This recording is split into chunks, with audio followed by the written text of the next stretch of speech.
باللہ من الشیطان الرجیم بسم اللہ الرحمن الرحیم وبہ نستعین انہ خیر ناصر و معین۔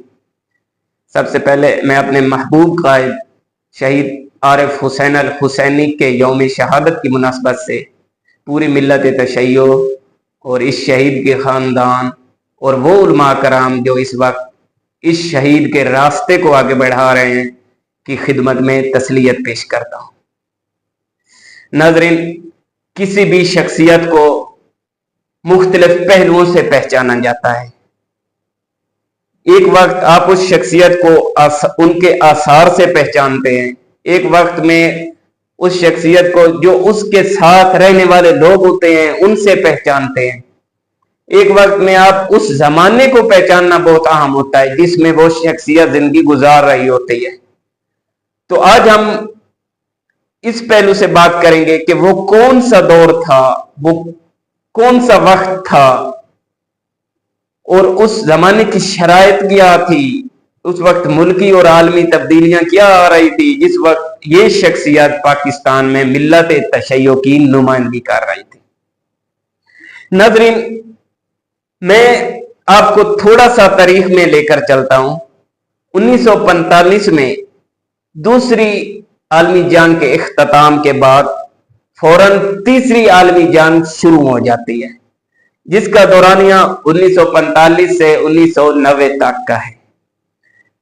اس میں چھوٹی بڑی مختلف جنگیں ہیں، مثلاً پاکستان اور بھارت کی جنگ، مثلاً ایران اور عراق کی جنگ، اسی طرح افریقہ کی کچھ جنگیں ہیں، عربی جنگیں ہیں، ویتنام کی جنگیں ہیں، شمالی کوریا کی جنگ ہے۔ اور ان جنگوں میں جو کہ تیسری عالمی جنگ تھی دار حقیقت میں، ظاہر یہ تھا کہ دو ملک آپس میں لڑ رہے ہیں، لیکن یہ تیسری عالمی جنگ تھی، پوری دنیا کی جو سامان اور اسلحہ اور سب کچھ آئیڈیالوجیز ان کی شامل تھی اس میں۔ تو اس وقت اس شہید کا رول کیا تھا؟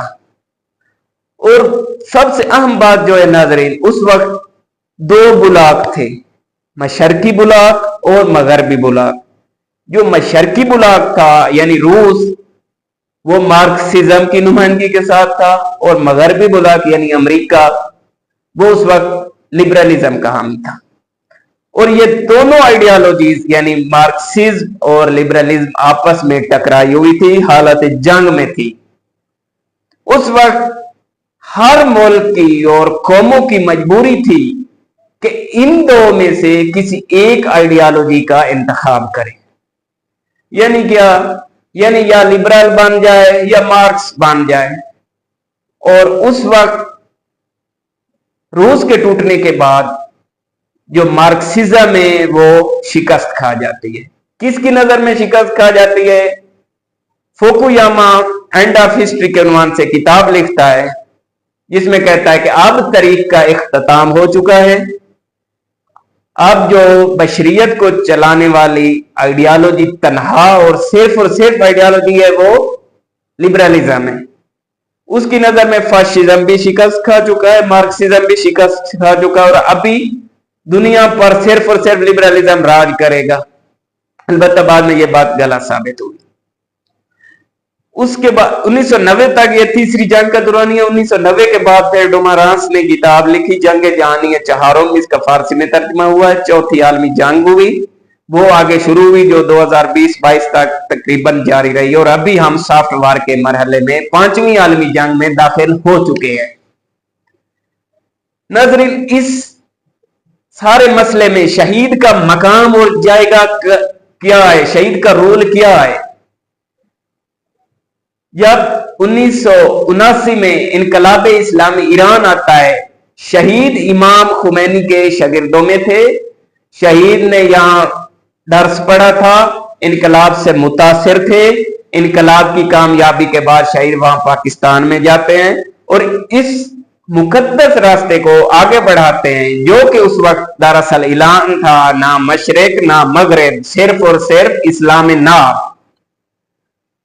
اس نظریے کو، اسلام ناب محمدی کے نظریے کو لے کر شہید پاکستان چلے جاتے ہیں۔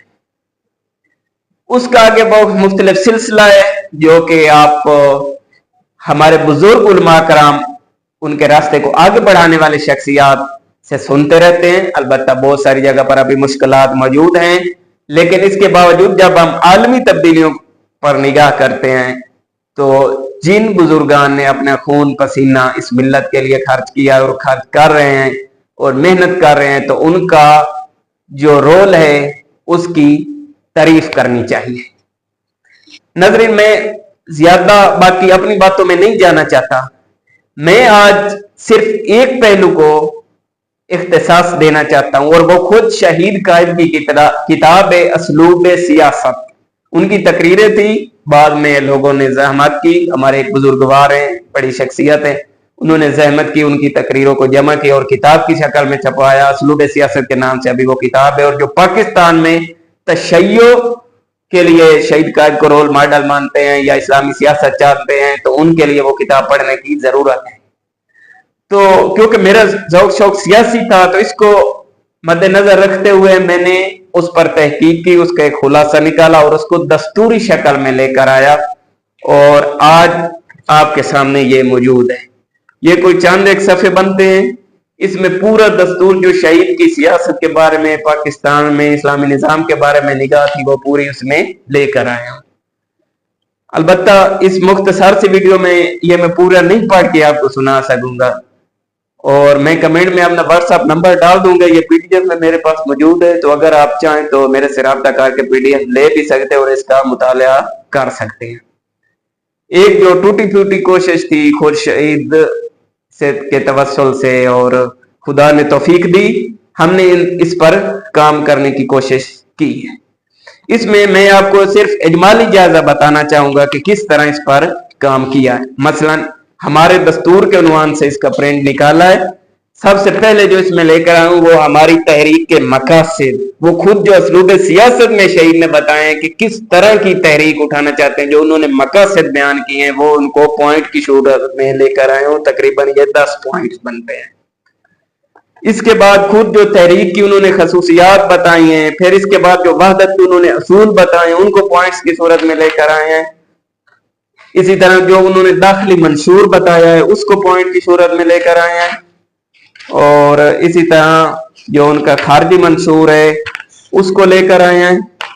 इसके साथ पाकिस्तान में वो इस्लामी निज़ाम किस तरह चाहते थे, उसकी मुकम्मल खसूसियात है, एक एक चीज वाज़ेह है, वो इसमें लेकर आए हैं। और इसी तरह नाजरीन ये पूरा एक दस्तूर नामा है, इंशाअल्लाह अगर आपको पीडीएफ में चाहिए तो मिल जाएगा। खुद सियासत के मकासद क्या है, दूसरी तंजीमों से रवाबित कैसे होने चाहिए, लेकिन मैं एक इजमाली जायजे के तौर पर कुछ आपको पढ़कर यहाँ पढ़कर सुनाता हूँ। मसलन एक उनमें जो मकासद में से थे, मैं चंद एक पढ़ रहा हूँ जल्दी से। मतलब अपने मुसलमान भाइयों को बावर कराना कि अमेरिका और रूस उनका सबसे बड़ा दुश्मन है। इसी तरह पाकिस्तान में एक ऐसे निजाम के असूल के लिए जद्दोजहद करना जो फिरका वारियत से बालातर हो, हर मसलक वाले को अपने मसलक के मुताबिक पूरी पूरी आजादी हासिल हो, जिसमें हर मसलक वाला दूसरे मसलक का एहतराम करे, दूसरे के एहसासात और जज्बात को मजरूह न करे और एक दूसरे के मुकद्दसात को मोहतरम जाने। इसी तरह इत्तेहाद के फिजा कायम करना, शिया और सुन्नी झगड़े को खत्म करना, मुसलमानों को उनके असली दुश्मन की निशानदेही करना, पूरी दुनिया के मजलूमों की हिमायत करना, और इस तरह बहुत सारे, ये आप बहुत खुद पढ़ेंगे तो अच्छा होगा। इसी तरह हमारी तहरीक की खसूसियात इस्लामी आइडियालॉजी है, इत्तेहाद बैनुल मुस्लिमीन है, वो इबादत के क्या असूल है, एक दूसरे के मुकद्दसात का एहतराम करें, एक दूसरे के जज्बात को मजरूह न करें, मुश्तरकात और बेइज़्ज़ा इस्लाम की हिफाजत की खातिर अपने मुश्तरक दुश्मन के खिलाफ इत्तेहाद। और चौथा जो है हर ग्रोह अपने तशख्खुस को बरकरार रखेगा। ये बहुत आम है नाज़रीन, जब हम वहदत की बात करते हैं, ये नहीं है कि शिया जाकर सुन्नी हो जाएगा, सुन्नी शिया हो जाएगा, दोनों अपने अपने मकतब पर रहेंगे, लेकिन जो मुश्तरकात है उन पर इकट्ठे होकर काम करेंगे। इसी तरह जो दाखिली मंशूर है वो उसके चंद नुकात, जिस तरह पाकिस्तान बनाने में हमारे बुजुर्गों की फिक्र, सरमाया और खून खर्च हुआ है, इसी तरह बैरूनी हमले की सूरत में हम उसका दिफा भी करेंगे। नाज़रीन, हम पाकिस्तान के मुहाफिज हैं, पाकिस्तान हमारी धरती है, और ये हमारे शहीद कायद ने कहा हुआ है कि बैरूनी थ्रेट की सूरत में कोई भी हमारे वतन अजीज पर मुश्किल आ जाती है तो हम पाकिस्तान के लिए जान कुर्बान करेंगे और उसका दिफा करेंगे। اسی طرح مثلا پاکستان میں اسلام نافذ کرنے کے لیے امریکہ اور روس کا سہارا نہیں لیں گے، اسلام صرف سپر طاقت اللہ کو ماننے سے آ سکتا ہے۔ اور پھر کہتے ہیں ہم سب اداروں میں مکتب تشیع کی نمائندگی کے خواہاں ہیں، پاکستان میں اسلامی نظام کے نفاذ کے لیے کسی کو حق نہیں دیں گے کہ وہ ہمیں نظر انداز کرے۔ یہ چند ایک بہت سارے بنتے ہیں، تقریباً یہ 28 اور 32 سے ایک یہ پوائنٹس کی صورت میں آ گئے، یہ آپ خود مطالعہ کریں گے انشاءاللہ۔ اسی طرح ہے ہمارا خارجی منشور جو فلسطین اور کشمیر کے بارے میں انہوں نے پالیسی بتائی ہے وہ اس میں آ گئی ہے، اور خود پاکستان میں جو اسلامی نظام کس طرح ہونا چاہیے اس کی خصوصیات کیا ہیں، یہ ایک پورا ناظرین دستور ہے۔ انشاءاللہ اگر آپ کو چاہیے تو PDF میں آپ کو مل جائے گا، واٹس ایپ نمبر میں اپنا کمنٹ میں ڈال دوں گا، ایک بار آپ اس پر مطالعہ کریں اور آپ کو انشاءاللہ اجازت ہوگی کہ آپ چاہیں تو اس میں جو ہے اپنا مشورہ بھی شامل کر سکتے ہیں، آپ اپنی رہنمائی بھی فرمائیں اور اس کو بہتر سے بہتر بنا سکتے ہیں۔